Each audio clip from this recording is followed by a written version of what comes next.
Hi అండి.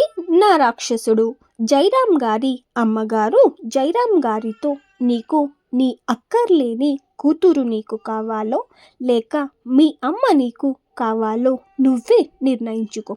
ఇవాళ ఈ ఇంట్లో కేవలం అది అయినా ఉండాలి, లేకపోతే నేను అయినా ఉండాలి. అది ఇక్కడ ఏ మాత్రం ఉన్నా సరే నేను ఇక్కడే ఈ క్షణమే ఇల్లు వదిలి వెళ్ళిపోతాను అని జైరామ్ గారితో వాళ్ళ అమ్మగారు అంటారు. అలా జైరామ్ గారి అమ్మగారు అనగానే అక్కడ ఎక్కడ ఆమెను ఇంటి నుంచి బయటకి గెంటేస్తారో అని వైషు భయంతో వణికిపోతూ ఉంటుంది.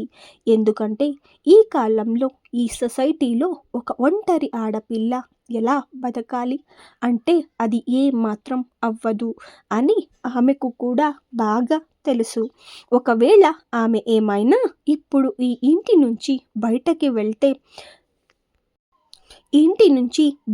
వెళ్తే ఆమె జీవితం కేవలం 10 నిమిషాల్లోనే కుక్కలు చింపిన విస్తరి అవుతుంది అనేది ఆమెకు బాగా తెలుసు. అలాగే ఇటువంటి సమాజంలో ఒక ఆడపిల్ల ఏ మాత్రం సురక్షితముగా ఉండదు అని ఆమెకు తెలిసి ఉండడంతో అక్కడే ఉన్న వాళ్ళ నాన్నతో, లేదు నాన్న, నేను ఎలాంటి తప్పు ఏం మాత్రం చెయ్యలేదు. నువ్వే నాతో చెప్పావు కదా నేను ఏం తప్పు చెయ్యలేదు అని నిరూపించుకోవాలి అని అంటే మీరు నాకు ఏం చెప్పినా సరే నేను చేస్తాను. ప్లీజ్ నాన్న, నన్ను దయచేసి ఈ ఒక్కసారికి నమ్మండి అని వైషు ఆయనని ప్రతిమిలాడుతూ ఉంటుంది. అలాగే వైషు ఆయన కాళ్ళ మీద పడి, నేను ఏం తప్పు చెయ్యలేదు, నన్ను ఏమాత్రం ఈ ఇంటి నుంచి బయటకి పంపించద్దండి అని అంటూ వైషు వాళ్ళ నాన్నగారి కాళ్ళ మీద పడి ఆయనని ఏడుస్తూ ఆమె బ్రతిమిలాడుతూ ఉంటుంది. అప్పుడు జైరామ్ గారి అమ్మగారు, లేదురా జైరామ్, నువ్వు దీన్ని ఏ మాత్రం నమ్మొద్దు. దీన్ని చూస్తేనే నాకు ఎప్పుడు చిరాకు వస్తూ ఉంటుంది. అయినా నీకు ఇన్ని సంవత్సరాలుగా నేను ఎప్పుడు చెబుతూనే ఉన్నాను, దీన్ని ఏ మాత్రం ఈ ఇంట్లో ఉంచుకోవద్దు, దీన్ని ఈ ఇంట్లో నుంచి పంపించేయి అని. కానీ నువ్వు అది కూడా నా కూతురే అని అనుకుంటూ నువ్వు ఇన్ని సంవత్సరాలు కాలాన్ని ముందుకు వేసుకుంటూ వచ్చావు. కానీ ఇది కూడా దీని అమ్మలాగే పూర్తిగా తయారయ్యింది. ఇది కూడా ఎప్పుడో అప్పుడు ఈ ఇంటి పరువుని తీసేసి దాని అమ్మలాగా తయారవుతూ ఉంటుంది. అందుకే దీన్ని ఇప్పుడే ఈ క్షణమే నువ్వు ఈ ఇంటి నుంచి బయటకి గెంటేయి అంటే జైరామ్ గారి అమ్మగారు జైరామ్ గారితో అంటారు. దీన్ని కూడా దీని అమ్మ వదిలి వెళ్ళిపోయిన రోజే దీన్ని కూడా నువ్వు ఏదో ఒక అనాథాశ్రమంలో పడేయి అని నేను నీతో ఎప్పుడు చెబుతూనే ఉన్నాను. అయినా నువ్వు అది కూడా నా రక్తం, అది కూడా నా కూతురు అనుకుంటూ ఇన్ని రోజులు దీన్ని కంటికి రెప్పలా ఎప్పుడు కాపాడుకుంటూనే వచ్చినా సరే ఇది చూడు అసలు ఏం పనులు చేస్తూ ఉందో. నువ్వు ఒక్కసారి దాని అమ్మ చేసిన పనికే నువ్వు ఎంతగానో అవమానాన్ని అనుభవిస్తూ మళ్ళీ ఇప్పుడు ఇది ఏమైనా తప్పు చేస్తే నువ్వు మళ్ళీ నీకు ఏదైనా జరిగితే నీ కూతురు అనాథ అయిపోతుంది. ఒకవేళ ఇది ఏదైనా తప్పు చేసినా సరే స్వప్న జీవితం పూర్తిగా నాశనం అయిపోతుంది. ఒక్కసారి నువ్వు దాని గురించి కూడా ఆలోచించరా?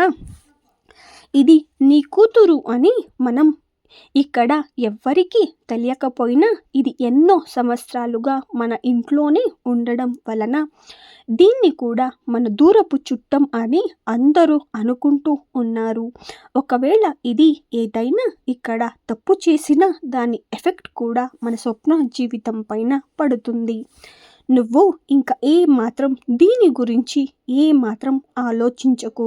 దీన్ని ఈ క్షణమే నువ్వు ఈ ఇంటి నుంచి గెంటేయి.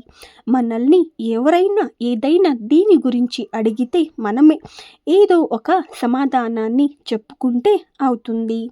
అప్పుడు ఆయన ఏం మాట్లాడకుండా ఆయన కూడా మౌనంగా ఉండిపోతారు. అప్పుడు వైషు వాళ్ళ నాన్నను ఆమె వాళ్ళ నాన్న ఆమెను ఏమైనా ఈ క్షణమే ఇంటి నుంచి ఆమెను బయటకి గెంటేస్తాడేమో అన్న భయంతో ఆమె ఏడుస్తూ వాళ్ళ నాన్నని బ్రతిమిలాడుతూ, నాన్న, నేను ఏం తప్పు చెయ్యలేదు, ఇంకా నేను ఏం తప్పు చెయ్యను కూడా. నేను మీరు చెప్పిన వాళ్ళపై ఒట్టు వేయడానికి ఈ క్షణమే సిద్ధంగా ఉన్నాను. అలాగే నాకు ఎంతో ప్రాణాతి ప్రాణమైన మా నాన్న మీద కూడా నేను ఒట్టు వేయడానికి ఈ క్షణమే సిద్ధంగా ఉన్నాను. నేను ఒక్క క్షణం కూడా ఏమాత్రం ఆలోచించను అని వైషు అంటుంది. కానీ జయరాం గారు మాత్రం ఆ మాటలను విని అలాగే ఉండిపోతారు. అప్పుడు జయరాం గారి అమ్మగారు మాత్రం ఆమె గుండెలని బాదుకుంటూ, చూసావా ఇది ఎంతకి దిగజారిందో. ఇప్పుడు నీ మీద ఇది ఒట్టు వేసి నిన్ను కూడా చంపడానికి అది ఏమాత్రం ఒక వెనకడుగుని కూడా వెయ్యడం లేదు అని అంటూ అక్కడే ఉన్న రాజేశ్వరి గారిని చూస్తూ, ఇంకా అలా బొమ్మల ఎన్ని సంవత్సరాలు అని నువ్వు ఇలా చూస్తూ ఉన్నావు అంటే దీన్ని ఇప్పుడే మెడపట్టుకుని బయటకి గెంటేయి అని ఆవిడతో అంటారు. అప్పుడు రాజేశ్వరి గారు జయరాం గారితో మాట్లాడుతూ, అవునండి, ఒకవేళ ఇది ఏమైనా తప్పు చేస్తే మన కూతురు స్వప్న జీవితం మీద కూడా అది పూర్తిగా ఎఫెక్ట్ పడుతుంది.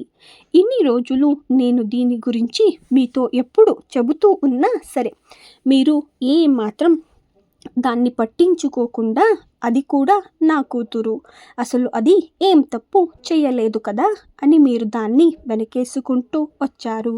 ఇప్పుడు అది చేసిన పనులకి నా కూతురు జీవితంకి ఏమైనా ఎఫెక్ట్ అయితే నేను ఏమాత్రం ఊరికే ఉండలేను అని రాజేశ్వరి గారు జయరాం గారితో అంటారు. ఇన్ని రోజులు నేను దీన్ని ఏమాత్రం పట్టించుకోలేకపోయినా మీరు దీన్ని ఎప్పుడు బాగానే చూసుకుంటూ ఉన్నారు. అయినా సరే నేను మీతో ఒక్క మాట కూడా ఏం అనలేదు. కానీ ఇప్పుడు దీనివల్ల నా కూతురు జీవితానికి ఏదైనా ఒక చిన్న ఎఫెక్ట్ జరిగినా నేను ఏమాత్రం ఒప్పుకోను. అలాగే సైలెంట్గా కూడా నేను ఏమాత్రం ఉండలేను అని అంటారు. అప్పుడు జయరాం గారు వాళ్ళిద్దరిని చూస్తూ, మీరిద్దరూ కొంచెం ఆపుతారా అని గట్టిగా అరుస్తారు. అలాగే వైషు వంక తిరిగి, అయితే ఇప్పుడు నువ్వు నేను ఏం చెప్పినా తప్పకుండా చేస్తావా అని అడుగుతారు. అప్పుడు వైషు వాళ్ళ నాన్నని చూస్తూ ఒక్క క్షణం కూడా ఆమె ఆలోచించకుండా, నేను చేస్తాను నాన్న, మీరు ఏం చెప్పినా నేను చేస్తాను. ఈ క్షణమే మీరు నన్ను ఇక్కడే చచ్చిపోమన్నా సరే నేను హాయిగా చచ్చిపోతాను. కానీ నన్ను మీ నుంచి దూరంగా మాత్రం పంపించకండి. మీరు లేకుండా నేను ఏమాత్రం బతకలేను నాన్న అని వైషు ఏడుస్తూ అంటూ ఉంటుంది. అప్పుడు జయరాం గారు, అయితే పద, నీ లగేజ్ని మొత్తం ఇప్పుడే నువ్వు మొత్తం ప్యాక్ చేసుకో అని అంటారు. అప్పుడు ఆ మాటల్ని వినగానే వైషు భయంతో వణికిపోతూ, నాన్న, నేను మీకు చెప్పాను కదా నేను ఏం తప్పు చెయ్యలేదు అని వైషు వాళ్ళ నాన్నతో అంటూ ఉంటుంది. అప్పుడు ఆయన వైషుతో, ఇప్పుడు నువ్వు నేను చెప్పింది చెయ్యి అని గంభీరంగా అంటారు. ఆయన అలా గంభీరంగా చెప్పగానే వైషు కూడా భయంతో వణికిపోతూ త్వరగా ఆమె రూమ్లోకి ఆమె కూడా పరిగెత్తుకుంటూ వెళ్ళి మరి అక్కడ ఆమె బట్టలు ఇంకా ఆమెకు కావలసిన లగేజ్ మొత్తాన్ని ఆమె అయినంత త్వరగా ప్యాక్ చేసుకుని వచ్చేస్తుంది. అప్పుడు అక్కడే ఉన్న జయరాం గారు వైషుని ఇంకా అక్కడున్న వాళ్ళని ఆయన చూస్తూ, రేపు ఉదయమే మన ప్రయాణం అని అంటూ, అలాగే ఆయన జయరాం గారు వైషు చెయ్యి పట్టుకుని అతడు నేరుగా అతడి రూమ్లోకి వైషుని తీసుకుని వెళ్ళిపోతాడు. అప్పుడు జయరాం గారి అమ్మగారు, వీడికి ఎంత చెప్పినా అసలు వీడు ఏమాత్రం మా మాటల్ని పట్టించుకోడు, అలాగే వీడు మాకు ఏమాత్రం అర్థం కూడా అవ్వడు అని ఆమె అనుకుంటూ అసహనంగా అక్కడి నుంచి ఆమె కూడా ఆమె రూమ్లోకి వెళ్ళిపోతారు. అప్పుడే అక్కడ ఉన్న రాజేశ్వరి గారికి మాత్రం అసలు వైషుని ఆయన తనతో మా రూమ్లోకి ఎందుకు తీసుకుని వెళ్ళారు అని ఆమెకు కూడా ఏమాత్రం అర్థం అవ్వకపోవడంతో ఆమె కూడా కంగారుగా ఆమె రూమ్ లోపలికి వెళ్తూ ఉంటారు. అలా వైషుని అతడి రూమ్లోకి తీసుకుని వెళ్ళిన జయరాం గారిని చూస్తూ ఉంటే మాత్రం వైషు భయంతో వణికిపోతూ ఉంటుంది. అప్పుడు జయరాం గారు వైషు వంక చూస్తూ, నువ్వు నన్ను చూసి అంతలా భయపడాల్సిన అవసరం ఏమాత్రం లేదు. ఈరోజు నువ్వు ఇక్కడే ఈ రూమ్లోనే పడుకోవాలి. ఒకవేళ నువ్వు ఈ రూమ్లో ఏమైనా పడుకుంటే నీ రూమ్లో ఏమైనా నువ్వు పడుకుంటే మేమందరం నిద్రపోయాక నువ్వు కూడా మీ అమ్మలాగా ఎవరితోనో వెళ్ళిపోతే నేను ఏమాత్రం తల ఎత్తుకుని బతకలేను.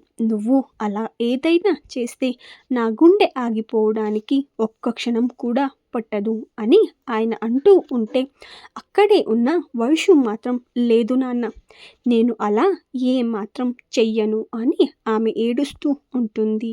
కానీ మరోవైపు ఆమెకు విక్రమ్ గురించి కూడా భయంగానే ఉంటుంది.